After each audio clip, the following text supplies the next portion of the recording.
Halo, Assalamualaikum warahmatullahi wabarakatuh.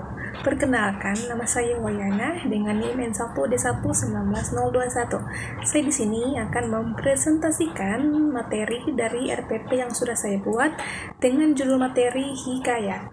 Oke, langsung saja kita masuk ke pembahasannya. Yang pertama, pengertian hikayat. Hikayat adalah karya sastra lama berbentuk prosa dari Melayu yang berisi cerita, undang-undang, dan silsilah yang bersifat rekaan, keagamaan, historis, biografis, atau gabungan dari sifat-sifat tersebut. Contoh hikayat antara lain ada Hang Tuah, Perang Palembang, dan 1001 Malam.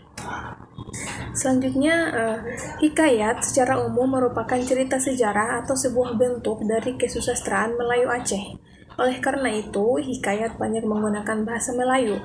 Kemudian, hikayat mengalami proses adaptasi dan terjemahan ke dalam bahasa Indonesia agar pembaca dapat lebih memahami isi dari hikayat tersebut. Selanjutnya ada nilai-nilai dalam hikayat. Yang pertama, nilai moral. Nilai moral merupakan nilai yang berkaitan dengan akhlak atau sikap baik dan buruk manusia. Hikayat banyak mengandung nilai moral yang dapat dijadikan cerminan untuk bersikap dalam kehidupan sehari-hari. Yang kedua ada nilai agama. Nilai agama merupakan nilai yang berkaitan dengan kepercayaan tokoh akan keberadaan Tuhan. Hikayat banyak mengajarkan nilai-nilai keagamaan yang dapat diterapkan dalam kehidupan sehari-hari. Yang ketiga ada nilai sosial. Nilai sosial merupakan nilai yang berkaitan dengan relasi antar manusia. Melalui hikayat, kita bisa banyak belajar mengenai nilai-nilai sosial yang dapat melatih kita menjadi manusia yang dapat bersosial dengan sesama manusia lain dengan baik. Yang terakhir ada nilai budaya. Nilai budaya merupakan nilai yang berkaitan dengan adat istiadat atau kebiasaan di suatu wilayah tertentu. Karena hikayat berasal dari Melayu, maka kita bisa belajar mengenai kebudayaan Melayu dengan membaca hikayat. Selanjutnya ada karakteristik hikayat. Karakteristik hikayat ini ada 5. Yang pertama, anonim.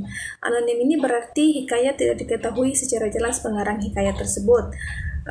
Hal ini disebabkan karena tidak ada nama penulis yang jelas dalam cerita. Hikayat pun disampaikan dari satu orang ke orang lain secara lisan. Yang kedua ada kemustahilan. Kemustahilan yang maksud ini adalah teks hikayat mengandung kemustahilan baik dari segi bahasa maupun dari segi cerita. Kemustahilan yang dimaksud adalah yang tidak mungkin terjadi atau yang tidak dapat diterima nalar. Contohnya seperti bayi yang lahir disertai pedang dan panah atau seorang putri yang keluar dari gendang. Yang ketiga ada arkais. Arkais adalah hikayat menggunakan bahasa yang sudah lampau. Selanjutnya ada istana sentris. Istana sentris ini berarti hikayat seringkali bertema dan berlatar kerajaan. Tokoh-tokoh yang diceritakan juga biasanya adalah raja, ratu, prajurit, dan lain-lain yang berkaitan dengan kerajaan. Yang kelima ada kesaktian. Tokoh dalam hikayat seringkali memiliki kesaktian tertentu. Contohnya seperti raksasa yang memberi sarung kesaktian untuk mengubah wujud.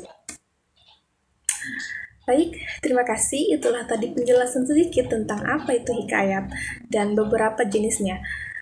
Semoga penyampaian saya tadi dapat diterima dengan baik, dan jika ada salah saya mohon maaf. Saya tutup. Wabillahi taufiq wa hidayah. Wassalamualaikum warahmatullahi wabarakatuh.